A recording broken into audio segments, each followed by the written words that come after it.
All right, here's the deal. It's been heavy on my heart recently to talk about relationships. I don't know why.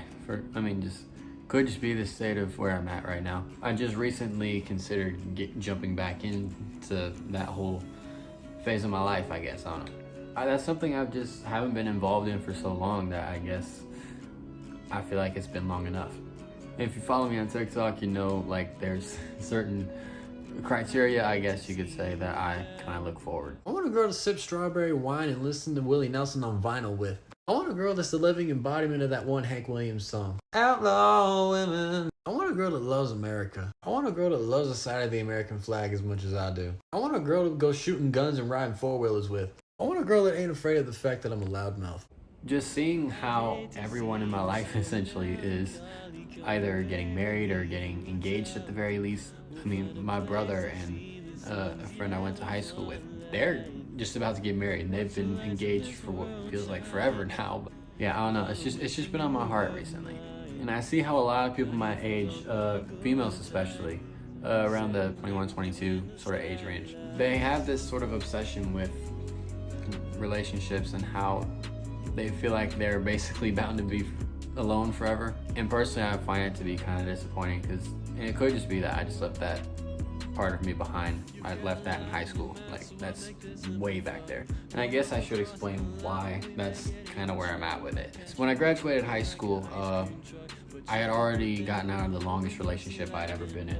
Nearly 3 years. Frankly, in retrospect, just looking at it in hindsight, frankly, we just didn't really know each other that well. We spent nearly 3 years getting to know each other, which, as it turns out, just looking at who we are now, we really didn't have a clue who we ourselves were, much less getting to know each other.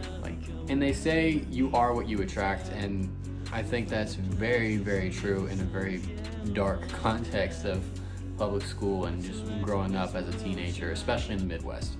Because you're 17, you don't know yourself or what your own ambitions are. You think you do, but you really don't. And then you find yourself amidst all these people that are in the exact same position as you. And you're bound to believe that one of them is meant for you. Newsflash, chances are it's just really not the case. That's not to say that some people don't get lucky to land with their high school sweetheart. I personally am the one of many who just, that wasn't true for them. All through middle school and high school, I was obsessed with finding a partner to spend the rest of my life with. I didn't know what my life was even gonna look like, what I was gonna do, or where I was gonna be. I just knew that there was somebody I wanted to be there with. At least I thought I did. And then just a few months after graduation, found myself in a state where not only did I not have a girlfriend, but I didn't have a job, didn't have a car, a license either, much less a car. I found myself in a position where I had absolutely nowhere to be and nothing to do, and no one to be there with or to do any of that with. There was basically nothing. And I came to realize that this whole life that I thought I was preparing myself for was a pure, utter dead end. Not to suggest that I will wind up alone or that I think that's where I'm headed, but I came to find out that my priorities were not really in order. I hadn't begun to build a life for myself, much less a life that I was going to share with somebody else. Which would be why, as of the past couple years, I haven't really obsessed over relationships like that. Because not only have I not been involved in them, but for the reasons for which I wasn't involved in them anyways. It's not because I thought I was bound to be alone forever, because I'm still hopeful that I will be blessed with a wife one day. And it's been an ambition of mine forever to have a family of my own, and it still is. But I've spent the past couple years working my tail off, making some money, and getting to a place now where I'm living on my own. Well, of course, I have a roommate, but I'm out of mom and dad's basement, basically. And I'm seeing more and more how my parents looked at me and my obsession with my own love life at the time, or at least what I thought it was, like a love life. I'm beginning to see how they see that my view was very naive and very ridiculous. I see it now because, frankly, I was living under the illusion that the person I was with, I thought that was the person I was going to be with forever. And knowing what I know now, that's just not true. Because neither one of us really had our priorities in order. Or even if one of us did, the other one didn't. Which, frankly, if one of y'all doesn't have your priorities in order, if y'all are not on the same page, then it's bound to fail. It's not gonna work. And with the relationships that I found myself in high school and even middle school, our priorities just were not in line at all. And the one that I remember the easiest, frankly, neither of us really had a sense of who we were or what we wanted in life or where we were going to be in the next 5-10 years. And to this day, I still really don't have a clue. I've taken an adamant position to not really make plans anymore because like you just never do know. But I know now that it's also important to have some sense of direction and have some sense of at least a moral compass, so you can determine what is wrong and what is right for me. You know what I mean?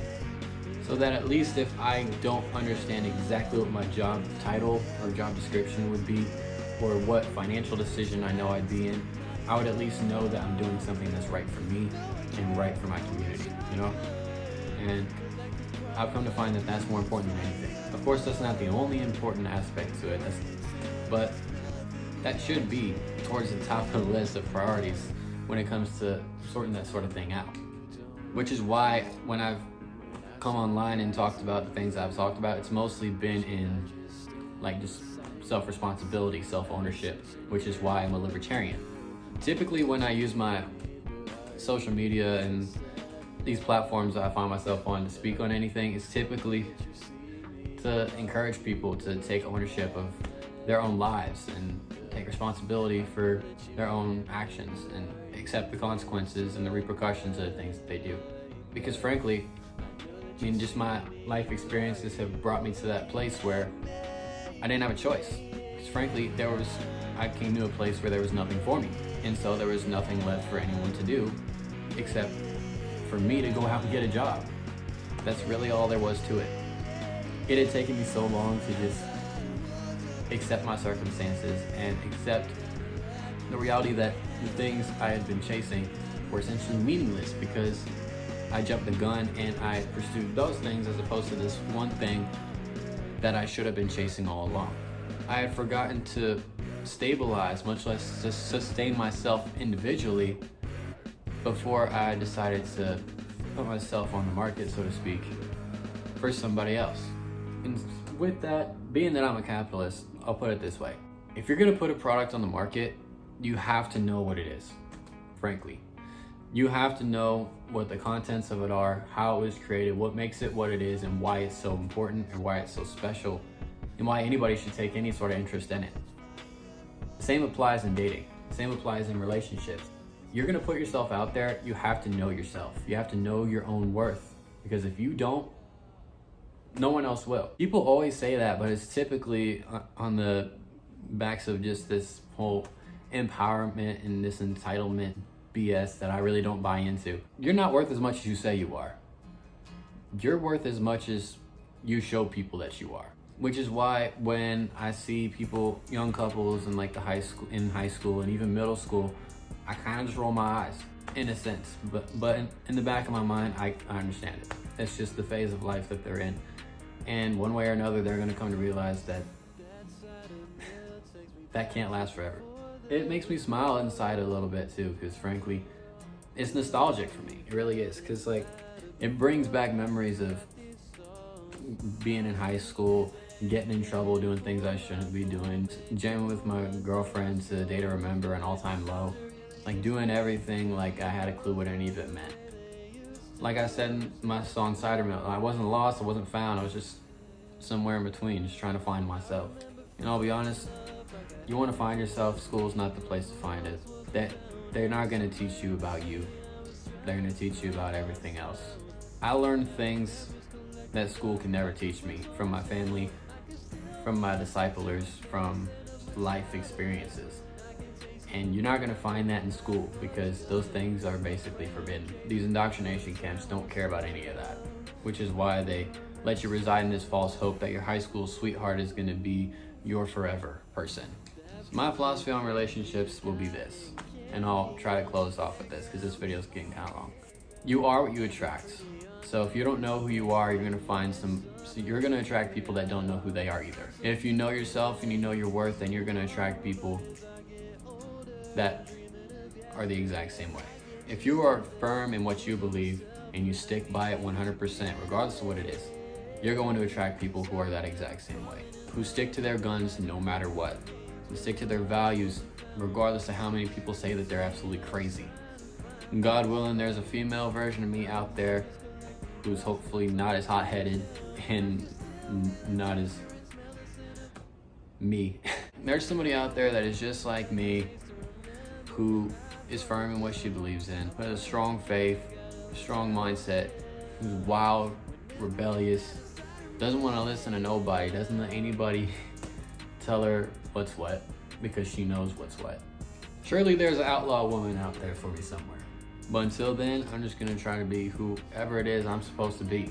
And I'm just figuring this out as I go, as we all are. So frankly, I mean, my experience is probably unique to a lot of people, so you can just take all this with a grain of salt. I'm not gonna sit here and act like I know everything, because frankly, I don't know nothing. I'll be honest.